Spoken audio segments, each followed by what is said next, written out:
What does an optimized LinkedIn profile look like? It looks kind of like this. This is my profile, and you go and pay attention to the very top that it is optimized with my very own customized URL. And you can do it too, even on a free account. The way to do it is you go on the top right corner and you see public profile and you click edit here. Okay.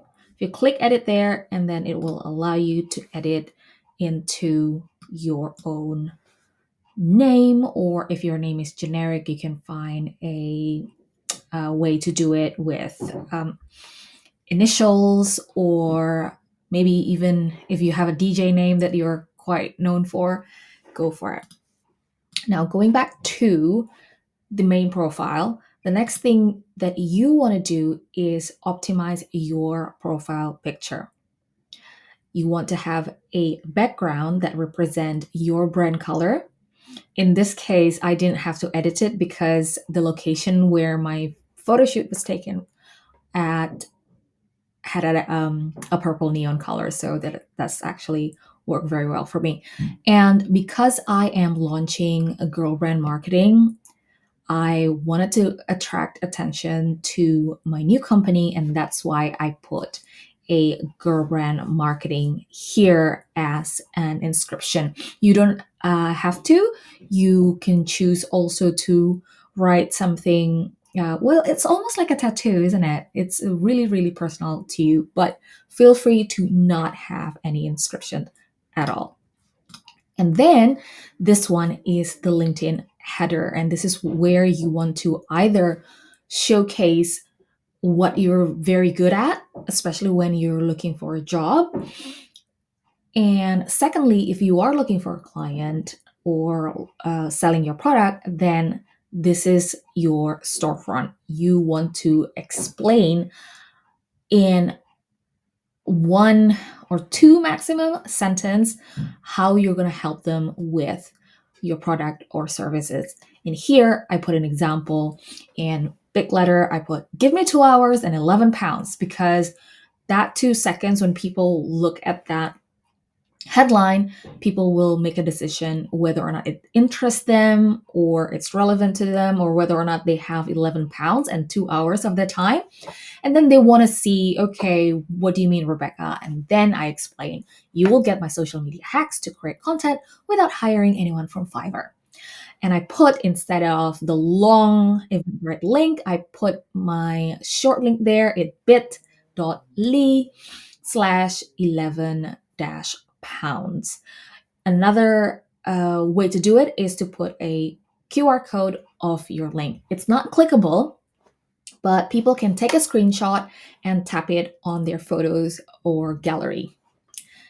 Let's move on to your name. So if you have a very long name or hard to pronounce name, you would want to put a easier name that people can easy to remember. Like, for example, Rebecca is actually my second name, but it is harder for people to pronounce or remember my first name. So I put it here, and Leppard is my married name. And I put flamingo here because I want to be known as a girly girl, a flamingo amongst a flock of pigeon. And that is actually a good conversational starter, because I have seen people messaging me, especially just to ask, like, Rebecca, why is flamingo? So it's a good, again, it's almost like an accessory, a statement piece when you go to an in-person event. Like, hey, I like your necklace. And then you want to optimize your headline. This headline has to be at most, this headline has to be so concise and precise. And what I was trying to say is that make the most of the first 5 words, okay? Because as you navigate through LinkedIn and you put comment on other people's posts, there will be another lesson about commenting, by the way. You will, other people will see only your profile picture. They won't see your banner, and then they will see your name and the headline, like who you are. So if you have, for example, like an I help statement, if, for example, if you're a coach, I help business owners to nail their sales strategy in 30 days. For example, that is your elevator pitch. What other people will see is only the I help dot dot dot, because it's not enough space, especially when people browsing on mobile. So you want to make sure the first 2, 3 words really capture what you are. And because I wanted to be known as a content marketer, that's the first 2 that I put. And the reason why I put doula, again, that's another conversational icebreaker. And also the fact that I help other people deliver the content that is actually within themselves, and I help them deliver their precious content into the world. So I'm not the one giving birth to it, but I'm helping. And then here I have an option to whether or not I put my top personal branding voice. Because I have it, I want to show it to the world that I am actually the authority on personal branding.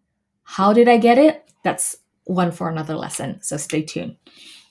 Another thing that on your info here is the location and your contact info. You can select what you want to show from your birthday, your phone number, how many websites you have, and an instant messaging. It's all up to you. But for me, it is just the profile, website, and email. Even that, people still ask for my email address. And this is the Okay, I'll let you see what it will lead to. It will lead to my Eventbrite for other people to sign up for that 11-pound content workshop. I want it to be so, like, I want to pound on it on the LinkedIn banner and on my special call to action button, because again, I'm on launch mode. So I want to bang on about it. You can edit your own profile. If you want to put your portfolio, if you want to put your Calendly, if you want to put your newsletter sign up, feel free to do that there. So this is where you would do it. So you edit the custom button, this one. You want to select if you don't want to do at all, or if you want to do a link, and you copy and paste the link here. And I suggest, instead of saying a generic visit my website, you can actually put call to action. Here, maybe I wanted to do join my 11-pound content workshop. Oop. Save. And that is what it's going to look like here if I refresh. Takes a while. Right. There you go. So it's a call to action here, and you will see, because this is my profile from my view, I can see all the analytics here, but what other people will see is immediately down to the featured section. The feature section, you can select between adding a post. For example, there's one valuable post or viral post that you want to highlight on your profile. You can select that one. Or if you do have a LinkedIn newsletter, you want to highlight that, you can do that as well. Article or a media, like for example, there's a news clipping about you that you're very proud of, or you won an award and things like that. You can put that as a featured post on the section. Again, because I'm on launch mode, I am putting links, 3 links. One is for my content workshop. again.